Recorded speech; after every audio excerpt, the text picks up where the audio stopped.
आज तक रेडियो सुनता है सारा जहां। यूक्रेन रशिया विवाद में आज एक खबर ऐसी आई जिससे कई दिलों की धड़कनें बेहतर हुई हैं। रूसी डिफेंस मिनिस्ट्री ने कहा कि यूक्रेन बॉर्डर पर तैनात रूसी सैनिकों का एक हिस्सा वापस लौट रहा है। हालांकि बड़े स्तर पर सैन्य ड्रिल्स अब भी जारी हैं और ये साफ नहीं किया गया है कि सीमा पर मौजूद 1,30,000 रूसी सैनिकों में से कितने वापस लौट रहे हैं। एक चूल्हा है जिसकी नौब रूसी राष्ट्रपति व्लादिमीर पुतिन के हाथ में है। वो तनाव की आंच तेज कर सकते हैं और चाहे तो मध्यम कर सकते हैं। कुछ जानकार ये भी मानते हैं कि इन सब के बावजूद शायद वो यूक्रेन को नेटो सदस्य बनने से न रोक पाएं, लेकिन ये टैक्टिक्स उन्हें यूक्रेन और पश्चिमी देशों से कुछ मोहलत, कुछ छूट, कुछ रियायतें जरूर दिला सकती हैं। इधर बाकी देशों के बाद अब भारतीय दूतावास ने भी यूक्रेन में रह रहे भारतीयों के लिए एडवाइजरी दी है कि वो अस्थायी तौर पर स्वदेश लौट जाएं। भारतीय दूतावास के मुताबिक यूक्रेन में करीब 18,000 इंडियन स्टूडेंट्स इंजीनियरिंग, मेडिसिन और दूसरी फील्ड्स की पढ़ाई कर रहे हैं। सबसे ज्यादा स्टूडेंट्स यहां मेडिसिन की पढ़ाई के लिए पहुंचते हैं। आज तक रेडियो के हमारे साथी कुलदीप मिश्र ने यूक्रेन में मौजूद कुछ ऐसे ही छात्रों से बात की, ये समझने के लिए कि जंग की आशंका का उन पर क्या असर पड़ा है और क्या वो भारत लौटने के बारे में सोच रहे हैं।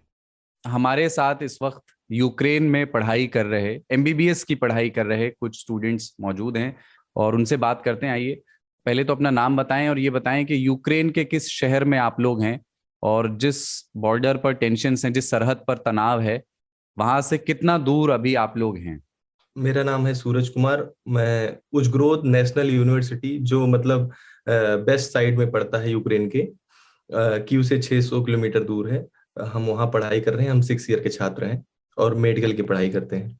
तो आप सभी लोग उस शहर में हैं और वो बहुत दूर है जहाँ टेंशन्स हैं। लेकिन मैं आपसे ये जानना चाहूंगा, अभी इंडियन गवर्नमेंट की एडवाइजरी आई है कि जो भारतीय नागरिक वहाँ हैं, इंडियन स्टूडेंट्स भी जो हैं, वो अस्थायी तौर पर स्वदेश लौट आए। तो उसके बाद से किस तरह के सेंटिमेंट्स हैं, उसके पहले किस तरह के सेंटिमेंट्स थे जब से वॉर की आशंका है? मेरा नाम पवन है। तो जिसमें रह रहे हैं, इसका नाम उश्गरोद है। अगर मैं यहाँ के हालातों के बारे में अगर बताऊं तो यहाँ पर सिचुएशन काफी बेहतर है अगर हम बाकी एरियाज के मुकाबले से कंपेयर करें, क्योंकि हम वेस्ट में हैं और वॉर जो है वो ईस्टर्न यूक्रेन के अंदर ज्यादा है। तो मुझे लगता है वहाँ के स्टूडेंट्स जो होंगे उनमें हो सकता है पैनिक का लेवल ज्यादा हो। मेरा नाम मिली सवालिया है और मैं गुजरात से हूँ। तो मैं इस पे ये कहूंगी कि ऑब्वियसली घर से तो बहुत कॉल्स आ रहे हैं और काफी बातें हो रही है कि वापस आना है, क्या करना है, रुकना है। लेकिन यहाँ रह के ऐसे डर नहीं लग रहा इतना कि हम पे ही कुछ होने वाला है या हम बहुत अनसेफ है, वो वाली फीलिंग नहीं आ रही है। सो शायद हम ना जाए इंडिया वापस। मेरा नाम पुष्पेंद्र अष्टवाल है। ये आज ही नोटिस आया है एम्बेसी से कि मतलब जिनको भी टेम्पररी बेसिस पे घर जाना है वो जा सकते हैं। बट इसमें प्रॉब्लम ये है कि फ्लाइट्स की टिकट बहुत ही ज्यादा हाई हैं और कुछ कुछ फ्लाइट तो कैंसिल भी हो रही हैं। तो हमें बिल्कुल गारंटी नहीं है कि मीन्स अगर हम टिकट भी कराएंगे तो वो होगी या नहीं होगी। और घर से किस तरह घर पे बात होती होगी? घर पे एंग्शियस माहौल है, थोड़ी बेचैनी, घबराहट है घर वालों को कि? हाँ देखिए, घर वाले हैं वो लोग तो बहुत ज्यादा डरे हुए हैं। हम उनको समझा भी रहे हैं कि मतलब हम लोग थोड़ा सा दूर हैं, बट फिर भी डर का माहौल तो बहुत ज्यादा है क्योंकि पता नहीं ना नेक्स्ट क्या होगा। और जो इंडियन स्टूडेंट्स वहां पर हैं, मतलब यूक्रेन जो है वो स्टूडेंट्स को इन जनरल बहुत रास आता है।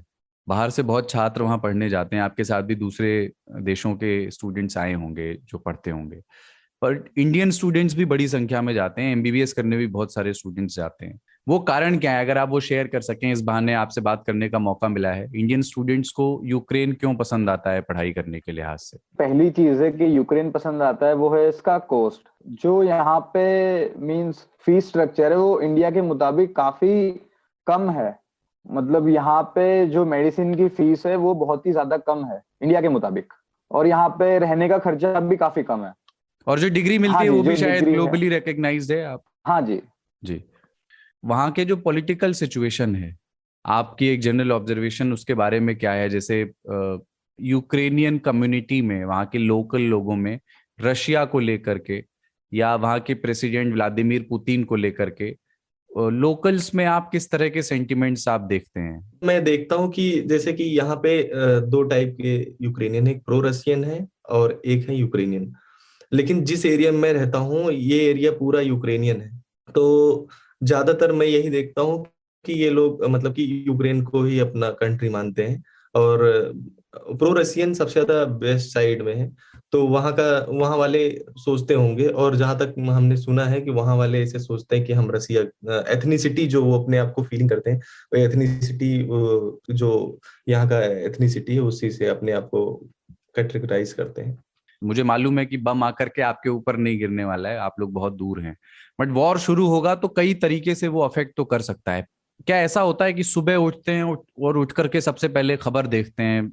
रोजमर्रा की जिंदगी में तो भैया कोई फर्क नहीं पड़ा, लेकिन जब हम मतलब न्यूज देखते हैं या इंटरनेट पे चेक करते हैं तब वहां से एक मतलब एंजाइटी दिखती है, क्योंकि ऑलरेडी यहाँ पे एक बार वार हो चुका है 2013 में, जो क्रीमिया और लुगांस पे हमला हुआ था। तो हमारे जो सीनियर्स थे वो हमें वहां के बारे में बताते रहते थे कि हाँ वहां पे वार हुआ था तो उन्हें कैसे दिक्कत का सामना करना पड़ा था, कैसे एवैक्यूएशन हुआ था। तो इसलिए उस हिसाब से जब हम सोचते हैं तो हमें डर लगता है। क्या आप अदर साइड ऑफ यूक्रेन में या मिडिल में कीव के आसपास वहां के हालात के बारे में आप लोगों को कोई जानकारी खबर मिलती है क्या? हाँ जी भैया, मेरा नाम विकास, मैं हरियाणा से हूँ। और जैसे कि मेरी बात हुई थी कुछ दोस्तों से जो कीव में हैं, तो हमारे यहाँ पे थोड़ी इतनी टेंशन नहीं है, लेकिन जो दोस्त वहाँ पे पढ़ रहे हैं वो काफ़ी थोड़ा डर का माहौल बना हुआ है, क्योंकि आर्मी वहाँ से निकल रही है। थोड़े जैसे क्राउड होता था पहले वैसा अब नहीं रहा है, तो थोड़ा वहाँ पे डर का माहौल है। तो अभी आप लोग भारत लौट रहे हैं या नहीं इंडियन गवर्नमेंट की एडवाइजरी के बाद? एक्चुअली जब भारत की एम्बेसी और जब जेलेंस्की का बयान आया उसके बाद से हम सोचने लगे हैं जाने के लिए, लेकिन जेलेंस्की का कहना है कि 16 तारीख को ही वार स्टार्ट हो जाएगा और आज ही भारत सरकार की तरफ से एडवाइजरी आई है। तो हम कैसे फैसला ले, बहुत कंफ्यूज है, और हमारा 6 ईयर है, 2-3 महीने का ही कोर्स लेफ्ट है। तो इसलिए हम उस तरीके से बहुत अच्छे से डिसीजन नहीं ले पा रहे हैं, क्या करें। जी, हम नहीं जा रहे वापस ऐसे, मत क्योंकि थोड़ा टाइम का ही कोर्स बचा है तो कोई मतलब नहीं है इस बात का वापस जाने का, सो अभी हम नहीं जा रहे हैं। यूक्रेन के पश्चिमी छोर के उज़गरोद शहर में रह रहे भारतीय छात्रों से बात कर रहे थे कुलदीप मिश्रा।